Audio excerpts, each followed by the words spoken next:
할렐루야, 할렐루야. 지난 한 주간도 평안하셨습니까? 지난 한 주간 웃을 일 많으셨습니까? 우리 옆에 있는 분들 한번 잠깐 쳐다보십시오. 자, 지난 한 주 평안한 얼굴이었습니까? 아멘인 줄로 믿습니다. 벌써 시간도 참 빠르죠. 5월도 이제 마지막을 향해 이제 달려가고 있습니다.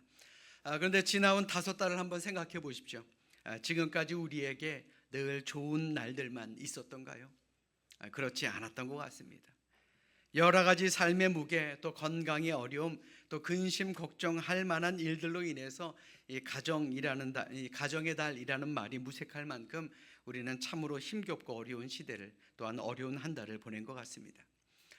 그럼에도 예배 자리를 지킬 수 있도록 하나님께서는 우리에게 새로운 한 주를 주셨고, 또한 저희들 함께 모여 예배 드릴 수 있는 이 교회도 평안하게 하여 주셨습니다. 그러니 이번 한 주 더욱더 하나님의 은혜와 평강과 평안이 여러분들 모두와 함께 하시기를 주님의 이름으로 간절히 축원합니다. 자, 우리 옆에 있는 분들과 이렇게 인사합니다. 5월도 잘 마무리합시다. 자, 다시 한번 인사합니다. 우리 좀 웃으면서 하세요. 웃으면서. 자, 다시 한번 인사합니다. 마지막까지 최선을 다합시다.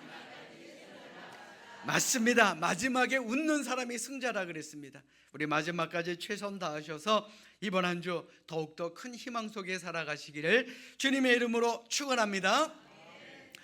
지난주 고향지방 목사님들과 제주도로 수양회를 다녀왔습니다. 가서 재밌기만 했을까요? 근심 걱정이 많았습니다.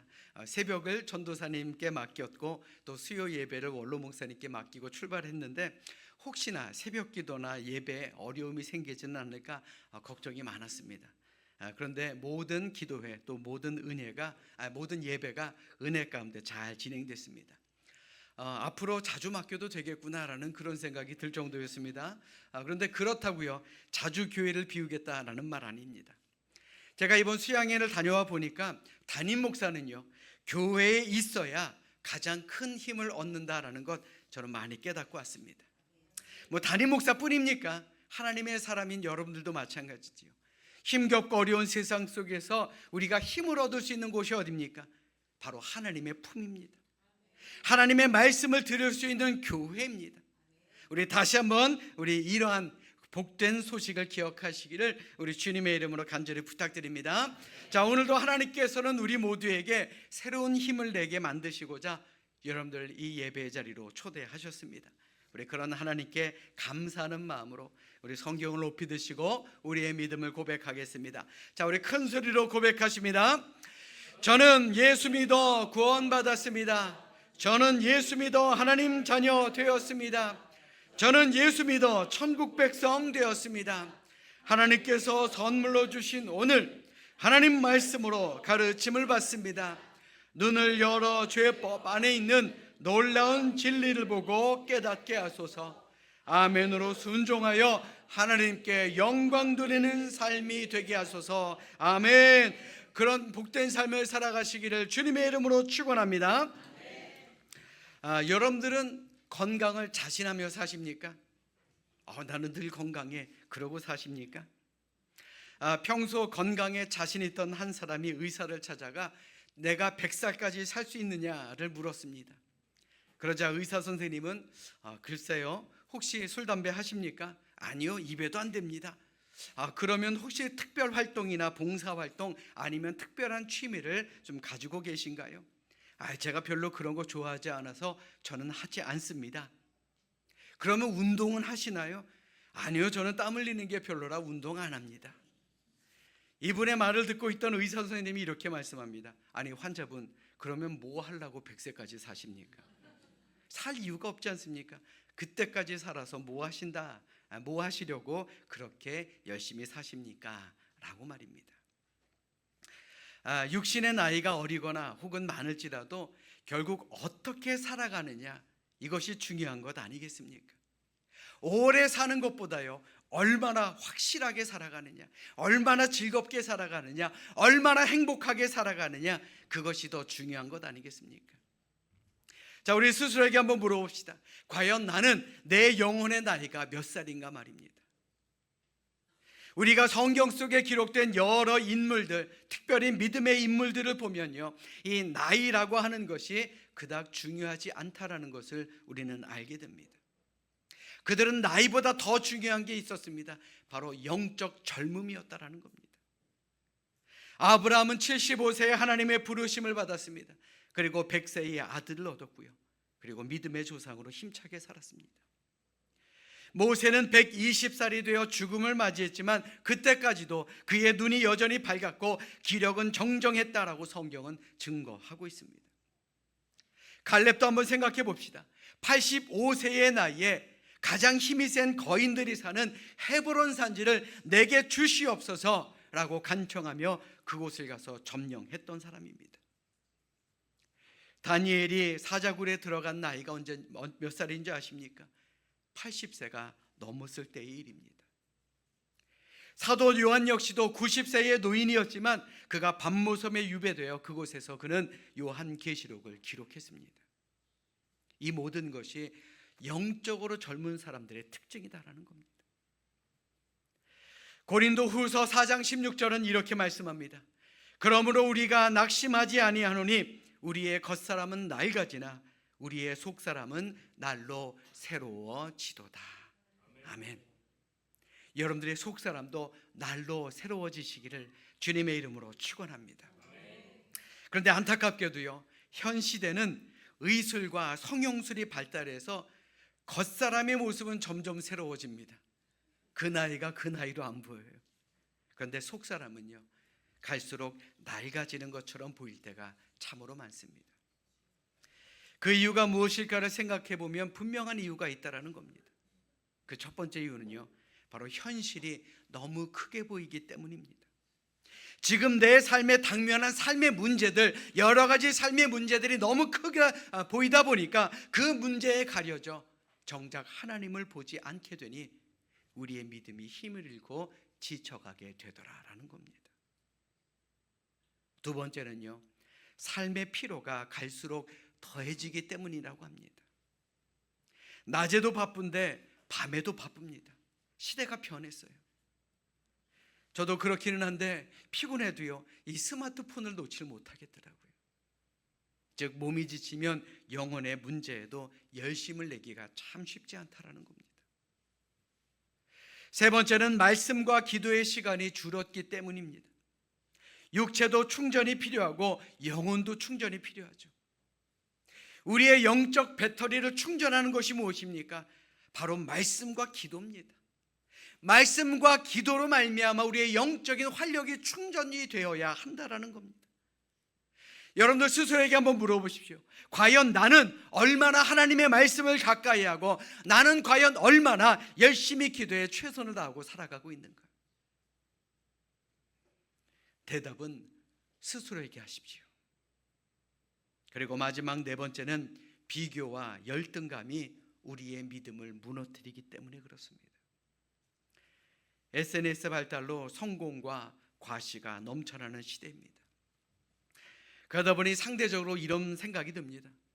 저 친구 SNS를 보니까 이렇게 잘 살고 이렇게 좋은 거 먹고 이렇게 좋은 곳 가는데 왜 나는 이거밖에 안 될까? 이런 생각이 자꾸 든다라는 거예요. 여러분들 잘 들으십시오. 비교는요, 믿음의 에너지를 빼앗는 가장 강력한 독이 된다라는 사실, 우리는 이것을 늘 기억해야 할 줄로 믿습니다. 이러한 여러 이유들로 인해서 우리가 믿음이 있는 것처럼 보이지만 이 믿음의 능력은 점점 상실해가는 그런 무기력한 신앙인이 되어가게 됩니다. 그런데 이러한 힘을 잃은 성도들의 모습이 마치 학개 선지자가 말씀을 전하던 그 시대의 이스라엘 백성들과 참 많이 닮아 있다라고 할 수가 있는 것입니다. 오늘 본문 속 학개 선지자가 활동하던 당시의 상황은 이러합니다. 바벨론에 의해서 이스라엘 백성들이 멸망을 당하게 되고 그들은 포로로 끌려가 이 70년이라는 시간을 바벨론의 포로로 지내게 됩니다. 그런데 시간이 지나 바벨론이 페르시아에게 정복을 당하게 되었고 하나님께서 약속하신 대로 이스라엘 백성들은 다시 자신들의 고국인 예루살렘으로 돌아오게 됩니다. 얼마나 기뻤을까요? 다윗의 후손이었던 스룹바벨을 유다의 총독으로, 또 대제사장 여호수아와 5만여 명의 백성들이 몰려와서 이스라엘의 회복을 위해서 그들이 가졌던 첫 번째 사명이 뭐냐? 바로 성전을 재건하는 일이었습니다. 이제 포로에서 돌아왔으니 이제 우리 집을 짓고 이제 밭을 갈구고 이제 열심히 즐겁게 행복하게 살자, 이것이 사명이 아니고요, 바로 예루살렘 성전을 재건하는 일이었다라는 겁니다. 물론 그 시작은 하나님의 도우심과 보호하심 속에서 순조롭게 진행되게 됩니다.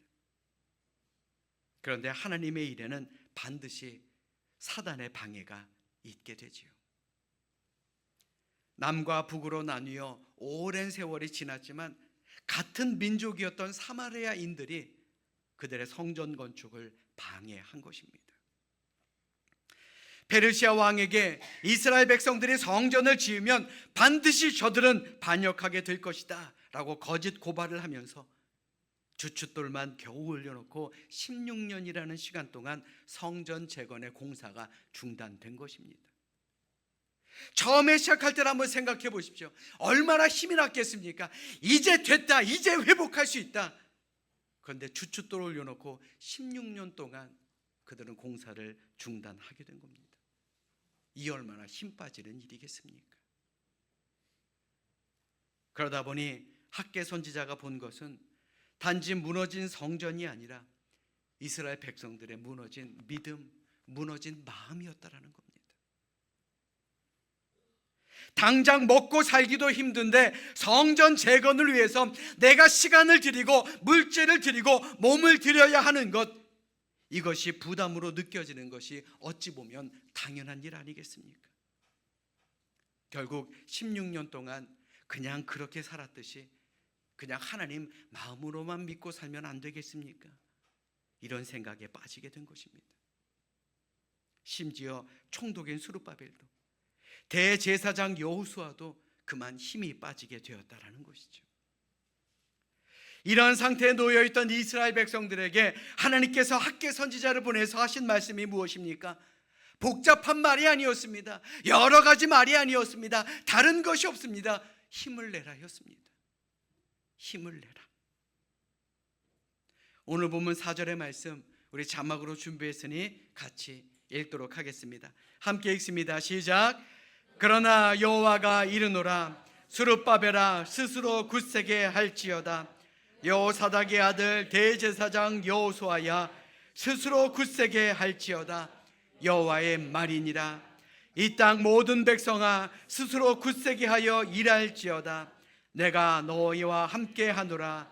만군의 여호와의 말이니라. 아멘. 내가 너와 함께 하겠다. 만군의 여호와의 말이니라. 저는 이 말씀이요, 힘을 잃고 지쳐있는 오늘을 사는 우리 모두를 향한 주님의 말씀으로 들려지기를 원합니다. 요즘 사는 게 쉽지 않습니다. 참 어렵죠. 이때 우리에게 필요한 것이 과연 무엇이겠습니까? 여호와의 말이니라.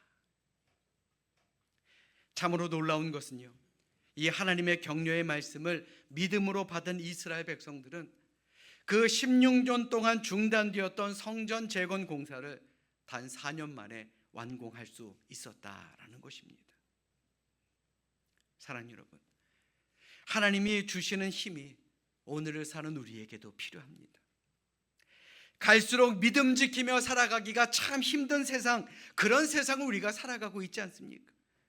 세상은요, 점점 하나님을 두려워하지 않는 그런 방향으로 흘러가고 있지 않습니까? 그런 세상을 바라다 보면 우리도 지칠 때가 있지 않습니까? 그냥 마음속으로만 믿으면 안 되겠습니까? 이런 마음이 들 때가 있지 않습니까? 우리 자신의 믿음을 지키기도 어려운데 자녀들의 믿음도 세워야죠. 또 믿지 않는 가족, 믿지 않는 이웃들의 영혼도 구원해야죠. 하나님이 주시는 힘이 아니면 버티기가 어려운 시대를 우리가 살아가고 있는 것 아닙니까? 그러므로 오늘 학개 선지자를 통해 하신 이 하나님의 말씀이 오늘을 사는 우리에게도 힘이 되어줌을 믿는 우리 모두가 될 수 있기를 주님의 이름으로 간절히 축원합니다. 아멘. 그래서 오늘 본문의 말씀은 하나님께서 우리에게 어떻게 힘이 되어 주시는지를 가르쳐 주는 귀한 말씀입니다. 그 첫 번째가 뭐냐? 바로 하나님이 우리와 함께 하시기 때문입니다. 아멘. 오늘 본문 4절의 말씀 다시 한번 살펴보시기 바랍니다. 이 땅 모든 백성아 스스로 굳세게 하여 일할지어다. 내가 너희와 함께 하노라. 내가 너희와 함께 하노라. 만군의 여호와의 말이니라. 하나님은요 우리와 함께 하신다 그랬습니다. 믿으시면 아멘. 이스라엘 백성들이 낙심했던 가장 큰 이유가 무엇입니까? 열악한 현실은 눈에 보이죠. 이게 너무 크게 보이죠. 그러다 자기 자신은요 작게 보였던 것입니다. 하나님은 이런 부정적인 생각에 사로잡혀 있던 백성들에게 현실을 말씀하지 않았습니다. 그저 오직 한 가지 말씀만 하신 것입니다. 내가 너희와 함께 하노라. 16년 동안 공사가 중단되면서 더더욱 하나님이 함께 하시는 것처럼 느껴지지 않았던 이스라엘 백성들에게 이 하나님의 말씀보다 더 큰 위로와 격려의 말씀은 없었을 것입니다. 다시 말해서 하나님은요 그저 힘만 내라고 명령하시는 분이 아닙니다. 그냥 밑도 끝도 없이 힘을 내라 이게 아닙니다. 내가 너와 함께 하겠다. 하나님이 사랑하시는 자기 백성들과 함께 하시는 분이 하나님이다라는 것을 우리에게 가르쳐 주시는 말씀입니다. 여러분들에게 묻겠습니다. 여러분들과 함께 하시는 하나님을 믿으십니까? 네. 그런 하나님이 여러분들과 함께 하심을 믿으십니까? 네. 그런데 왜 낙심하며 근심하며 살아가고 계십니까? 어린아이가 어두운 골목길을 혼자 걸으며 참으로 무서워합니다. 그런데 엄마나 아빠의 손을 잡고 걸으면요 같은 길을 걷는데도 두려움은 사라집니다. 그 이유가 무엇입니까? 길이 변해서입니까? 갑자기 길이 환해져서입니까? 아닙니다. 함께하는 존재가 있기 때문입니다. 우리는 이렇게 말합니다. 경제가 좋아져야 내가 힘이 좀 날 것 같고 내 건강이 회복되어야 마음이 좀 편해질 것 같고 여러 가지 삶의 문제가 해결되어야 기쁨이 생길 것 같다라고 말합니다. 그런데요 하나님이 함께하지 않으면, 하나님이 우리의 편이 되어주시지 않으면 우리가 가진 그 모든 것이 무슨 소용이 있겠느냐라는 것입니다. 그러므로 우리와 함께 하시는 하나님, 우리와 동행하시는 하나님을 믿고 우리 이 세상 속에서 다시 한번 힘을 내는 우리 믿음의 백성들 되시기를 주님의 이름으로 간절히 축원합니다. 우리가 하나님 안에서 힘을 낼 수 있는 두 번째 이유는요 바로 하나님은 모든 만물의 주인이 되시기 때문에 그렇습니다. 믿으시면 아멘. 오늘 6절, 7절, 8절의 말씀 보십시오. 내가 하늘과 땅과 바다와 육지를 진동시킬 것이다 라고 그랬습니다. 또한 모든 나라를 진동시킬 것이며 은도 내 것이요 금도 내 것이니라 라고 말씀하셨습니다. 이스라엘 백성들이 지친 현실적인 이유는 바로 성전을 짓는 자원들이 부족했기 때문에 그렇습니다. 이제 포로에서 막 나온 사람이 뭐가 그렇게 많았겠습니까? 돈도 부족했습니다. 기술도 부족했습니다. 게다가 의욕도 부족했고요 믿음까지도 떨어지고 있었습니다. 부족한 거 투성이었습니다. 그러나 부족한 것만 보고 있던 이스라엘에게 하나님 안에서 넘치는 그 자원을 보게 하나님은 만드신 것입니다. 하나님을 의지하는 자에게 하나님은 하나님 자신이 필요한 자원이 되어주시겠다 그들에게 약속하신 말씀입니다. 이보다 더 큰 희망의 약속이 과연 어디에 있겠느냐라는 것입니다. 이것을 가장 크게 믿고 하나님의 공급하심을 경험했던 대표적인 사람이 있습니다. 바로 조지 뮬러 목사님입니다. 그는 평생을 고아원 사역을 하면서 10,000명 이상의 고아들을 돌보았는데 그 중에 한 가지 유명한 일화가 있습니다. 여러분들 나중에 한번 찾아보십시오. 하루는 아이들에게 먹일 음식이 아무것도 없었던 그런 날이 있었다 그럽니다. 그러자 뮬러 목사님은 아이들을 식탁에 불러놓고 앉혀놓고 이렇게 말합니다. 얘들아, 하나님께서 아침 식사를 주실 것이니 우리 먼저 기도부터 하자. 음식이 없었는데도요. 그런데 기도를 마치자마자 기적과 같이 문을 두드리는 소리가 들립니다. 빵을 싣고 가던 차가 고아원 앞에서 고장이 나면서 배달을 할 수가 없는 겁니다. 이 빵을 버릴 수가 없어서 고아원으로 가져오게 된 것이죠. 참 타이밍도 놀랍죠. 그런데 여기서 끝이 아닙니다. 잠시 후에 문을 두드리는 사람이 있습니다. 우유 배달을 하던 사람입니다. 마침 고아원 앞에서 수레바퀴가 고장나 우유를 버릴 수가 없어서 고아원으로 가져왔다라는 것입니다. 그날의 아침은 하나님이 차려주신 풍성한 식탁이었고 아이들은 기쁘게 배부르게 먹게 되었다라는 일화였습니다. 그러면서 조지 밀러 목사님은 이런 말을 남깁니다. 자원의 문제는 하나님의 문제이지 나의 문제가 아니었다라고 말입니다. 아멘. 사랑하는 여러분, 하나님이 어떤 분입니까? 하나님은요, 광야에도 길을 내시는 분입니다. 사막에도 강을 내시는 분입니다. 이 세상의 모든 만물의 주인으로 믿는 자에게 주인이 되어 주시는 분입니다. 그런데 왜 근심 걱정하십니까? 우리 모든 인생에 필요한 모든 것을 공급하실 수 있는 만물의 주인이 되시는 하나님께서 우리 모두와 함께 하심을 믿으시고 언제 어디서든 어떤 상황이든 다시 한번 힘을 내는 우리 모두가 되시기를 주님의 이름으로 축원합니다. 자, 우리 옆에 있는 분들 한번 바라보십시오. 하나님을 믿는 믿음의 얼굴입니까? 우리 옆에 있는 분들과 이렇게 인사합니다. 하나님을 믿읍시다. 다시 한번 인사합니다. 하나님이 주실 것입니다. 믿으시면 아멘. 자, 마지막으로요, 하나님 안에서 우리가 힘을 낼 수 있는 이유는 하나님께서 우리를 위해서 더 큰 영광을 준비하고 계시기 때문에 그렇습니다. 이 땅 위의 것이 아니라 놀라운 하나님의 더 큰 영광, 그것을 준비하고 계신다라는 겁니다. 오늘 본문 9절의 말씀 우리 함께 읽도록 하겠습니다. 우리 함께 읽습니다. 시작. 이 성전의 나중 영광이 이전 영광보다 크리라. 만군의 여호와의 말이니라. 내가 이곳에 평강을 주리라. 만군의 여호와의 말이니라. 아멘. 솔로몬 성전은요, 외적으로 화려한 성전이었습니다. 금과 보석으로 가득했던 그런 곳이었습니다. 그런데 수르바벨의 성전은 어떻습니까? 상대적으로 초라했습니다.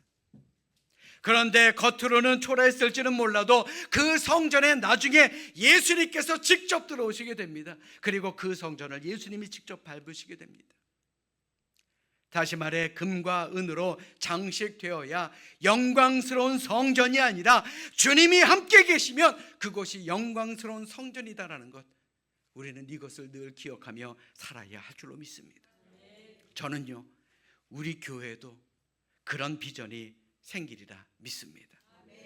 건물을 보고 감탄하는 소리가 들리는 그런 교회가 아니고요, 기도하는 소리가 크게 들리는 교회, 주님을 만나고 죄사함을 받고 자유함을 얻은 자들의 찬송 소리가 크게 들리는 그런 교회가 될 줄로 믿습니다.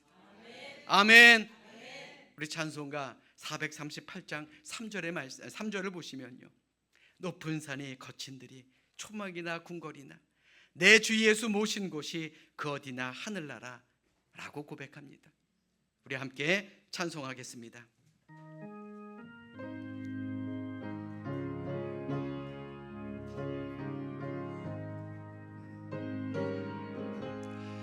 높은 산이 거친 들이 초막이나 궁궐이나 내 주 예수 모신 곳이 그 어디나 하늘나라. 할렐루야 찬양하세. 내 모든 죄 사함 받고 주 예수와 동행하니 그 어디나 하늘나라. 아멘. 우리 자신이, 우리의 가정이, 우리의 교회가 작고 연약할지라도 그것은 전혀 문제가 되는 것이 아닙니다. 주님이 함께 하시면 됩니다. 주님이 계시면 됩니다. 그러면요, 주님은요, 이전 영광보다 더 크고 좋은 것으로 우리에게 영광을 받도록 우리를 부르셨다라는 사실, 우리 이 사실을 믿고 힘을 내시기를 주님의 이름으로 축원합니다. 사랑하는 여러분, 오늘 본문인 학개 2장의 핵심은요, 단순히 성전 건축을 위한 독려가 아닙니다.